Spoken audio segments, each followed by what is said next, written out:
Wacana amandemen UUD 1945 kembali muncul. Katanya tujuannya cuma buat masukin pokok-pokok haluan negara atau PPHN biar pembangunan itu nggak berubah tiap ganti presiden. Tapi kita sebagai generasi muda nggak bisa nerima hal itu atau alasan itu secara mentah-mentah. Kalau kita lihat sejarahnya, amandemen UUD tahun 1999 hingga tahun 2002 itu punya dampak yang besar bagi bangsa kita. Kita jadi bisa pilih presiden secara langsung, kemudian masa jabatan yang dibatasi, dan kekuasaan gak mutlak di satu orang saja. Hal itu tentu merupakan langkah maju untuk demokrasi. Tapi sekarang kita perlu waspada. Kenapa tiba-tiba mau amandemen lagi?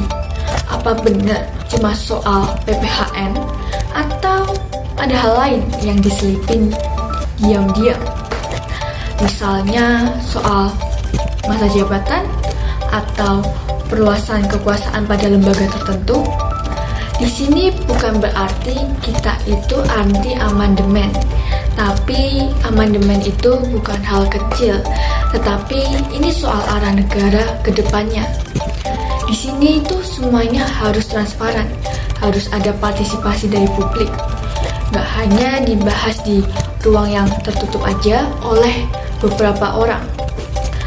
Kalau memang tujuannya itu untuk stabilitas pembangunan, kenapa tidak lewat undang-undang biasa saja? Kenapa harus mengubah konstitusi yang memang menjadi dasar hukum tertinggi di negara ini?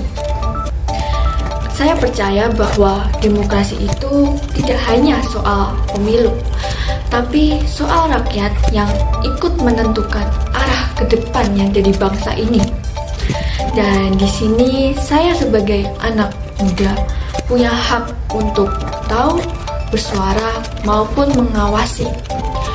Jadi, kalau memang amandemen ini benar-benar mau dilakukan, pastikan prosesnya itu harus terbuka, jujur, dan berpihak pada rakyat, dan bukan sekedar sebagai alat politik untuk kepentingan segelintir orang saja.